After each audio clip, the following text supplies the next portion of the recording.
You're welcome to another edition of series and education on export business. And today I'll be talking about how to export from Nigeria, because I'm talking from Nigeria actually, for those that join us or seeing this video from outside Nigeria. But before now, I did a previous video where I talked about how to start export business, because I'm going to continue from there in this video. But this video is just how to find buyer abroad. So I'm used to how to find buyer abroad because that's a major challenge for many people. Today I'm talking about how to export from Nigeria. Just basically summarizing the process of exporting from Nigeria. The first thing is that you need to have a limited liability company. And that limited liability company must have export as one of the objectives. Export as one of the objectives. And then with limited liability company, you can use to process your export license or export certificate, which is valid for, I think the initial one is 2 years and every other one is after one year. You can do it online. You don't need anybody. If you go to NEPC, Nigeria Export Promotion Council website, you can do that online. I think it's 13.5 valid for 2 years. You don't need anybody. Don't let anybody collect money from you. You can process it yourself and it's 13.5. Now, and you do it online and submit, fill the form, submit your details, pay with your card. Within 24-48 hours max, you should get it. Actually, within a day, you should get it.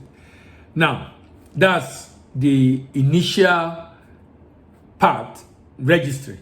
Now, we're looking at how to export, how to go about it. When you register, it is assumed by this time you have learned how to start export business. That's it. I won't talk about that in this video. You should have learned that in the last video, how to start export business. When you have an export license, then you need to determine the product you want to export, which you have known by now. And then prospect online. I've done several series of videos on how to find buyer abroad. So you have to do promotion to be able to find buyer abroad. But before you go for find buyer, you should have an idea of the cost. Because when you're talking to buyer, you now need to quote a price. So you need to know the cost. That means the FOB price. Now, FOB is an Incoterms. It's an Incoterm that says that your price and risk end when the goods are on board the vessel in your country. So the reason for using FOB is because you don't know where it's going, so you can't put CFR. CFR is a pricing that requires you knowing the cost of transport to destination. And because you are still trying to get a buyer, you don't know the destination yet, you can't quote a CFR price. When you are quoting a CFR price, you must have a buyer who is interested, who is telling you this product is going to Chennai port in India, or Shanghai port in China, or any port, Tilbury port in the UK, Miami port in the US, wherever it is. It must state the port that it is going to. Because that way, you can easily now know the cost of transport to that port and add it to your FOB price to get your CFR price, cost and freight. So by the time you now have pricing, you can start promotion. You promote online, promote offline, online, social media, B2B platform, database company, international trade fair, representative abroad, whatever option you want to use to promote. By the time you promote now, you will have to get purchase order. By the time you promote, you now get response for purchase order. You now have to sign an agreement. When you get a buyer and you agree on price, you sign an agreement. Agreement basically talk about the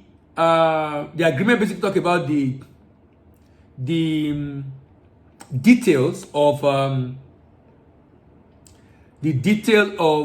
the transaction in terms of the product, the pricing, the paperwork, the payment, the port of loading, the port of discharge, the inspection, pre-shipment inspection, different details on the contract.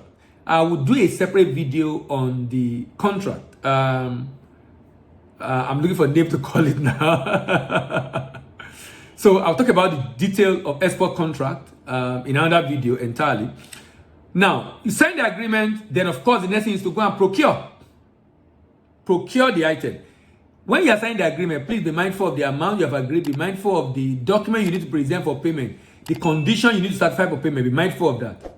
So you can certify that condition for payment. Then you procure the product. You either procure or produce.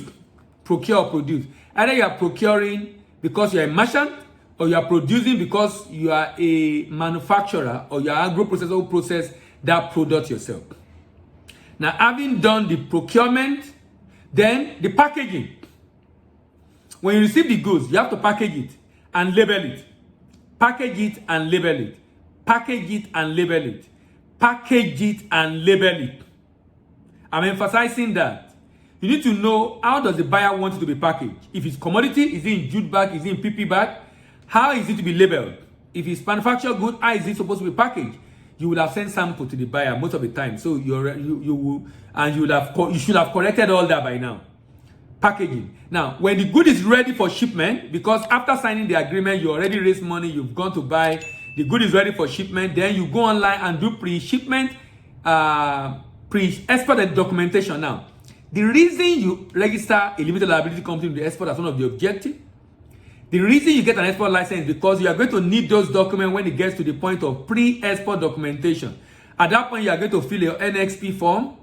You are going to attach a pro forma invoice. That's an invoice for the shipment that just shows detail of what you are shipping and the amount. You are going to attach any other document as required, particularly export license is one of the documents you attach, or export certificate. You attach all documents, submit it, your bank review. If it's okay, the bank will send it to the inspection agent in Nigeria. That's the government inspection agent. The government inspection agent receive it. If it's okay, they will approve it. By the time that is done, you can invite them to come and do inspection of the goods.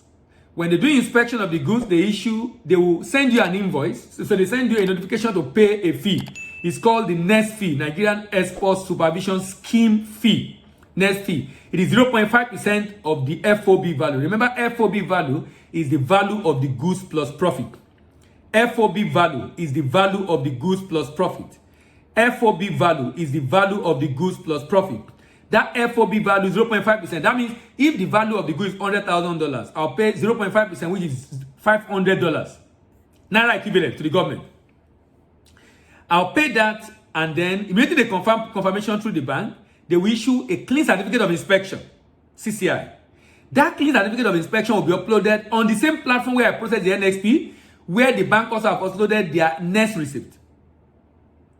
Then the custom, upon seeing that, custom who has done inspection, in fact, when that inspection is being done, your agent that you engage, after you fill the pre-export documentation, you get an agent who will invite the inspection agent, who will invite custom, NDLA, SSN, and all the relevant agency of government to do the inspection. So by the time the CCI is issued, the custom can see, custom now issue what is called the SG, the single good declaration, and transmit it to the shipping line.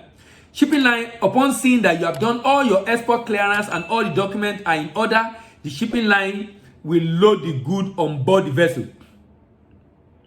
Provided you have also provided all the information required by the shipping line to your agent, all the good load go on board the vessel and do the shipment. Then now you now have to deal with post-export documentation. The shipping line will issue a bill of lading. If it's an air, they will issue an airway bill.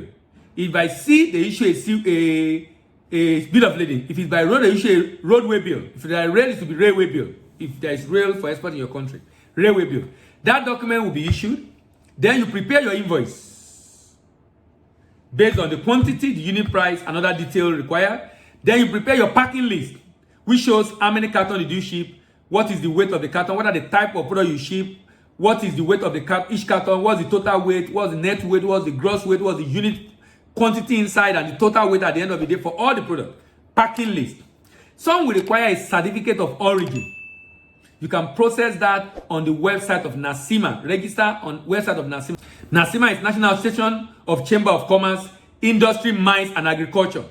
NACIMA is an agency of how do I describe NACIMA now? It's an organized private sector. Organized private sector. National Association of Chamber of Commerce, Industry, Mines, and Agriculture. So you get your certificate of origin from them. Any other document required? Inspection report. Apart from the inspection done by custom and the one done by the inspection agent of government, there will be another inspection by a third party as required by the buyer. This could be SGS, could be Veritas, it could be different agency of government, depending on the agency of government that have been nominated to carry out that inspection. Sorry, not an agency of government, so sorry about that. Different private inspection firm who is inspecting on behalf of the buyer. Private inspection firm who is inspecting on behalf of the buyer. You come and do inspection on behalf of the buyer. After doing the inspection on behalf of the buyer, the document will be attached as part of the document you are sending abroad. And any other document, there could be any other document. That's why I said, you remember when I said, in your agreement, you should have been able to see. In your agreement, you should have been able to see any document required for you to provide after shipment that you cannot provide. You should have seen that and said, look, I'm sorry, I will not be able to provide this document. I will not provide this document. This is what I will be able to provide. You provide your post-export document depending on your payment method. That is whether you send document directly to the buyer or you send document to the buyer's bank. If it's open account or advance payment, document go to the buyer directly. If it's bill for collection and letter of credit, document go to the buyer's bank. If it's a letter of credit, you need to review that document very well. You need to ensure that the document is obtained and presented at least within 21 calendar days after shipment. That means you should, by second week, March, you should send it out so you can get it before the end of third week. There's no reason why you should not process that document in 1 week. So you can send it out within the first week or at least the second week. So you can get it the second week or by the third week. The document, if it contains discrepancy, particularly if it's a letter of credit transaction, that might affect your payment. That might affect your payment. The letter of credit will become an issue that will affect your payment. If letter of credit is required or the basis for payment, if there is any inconsistency between the term of the LC and the document you send, there will be discrepancy and that can delay payment. And some unscrupulous buyer can use it to tell you that they won't waive discrepancy. That document should be released to them and then they will pay you after. Or use it to negotiate price, depending on the nature of the buyer you are dealing with. When document is in order, payment will be made. If it's LC, bank is what that will make payment. If it's bill for collection, the bank will release document to the importer, and they will debit him immediately if it is signed bill for collection, or he will sign a bill of exchange and pay in future if it's tenured bill for collection. And of course, when payment is made, your account is credited and the whole process is completed. I hope this have helped. Now, each of the section of this process is a lot to unpack, but I want to keep the video short, just within 10-15 minutes. So if you have any question, please drop in the comment section as usual. If you are seeing us coming to this YouTube channel for the first time, thank you for stopping by. Please subscribe to the channel. Click on the notification bell so you know when we upload new video. Share with your friend who is interested in export. And remember to like the video if it has added any value to you. My name is Dila Imibo, your export doctor, and I'm signing out.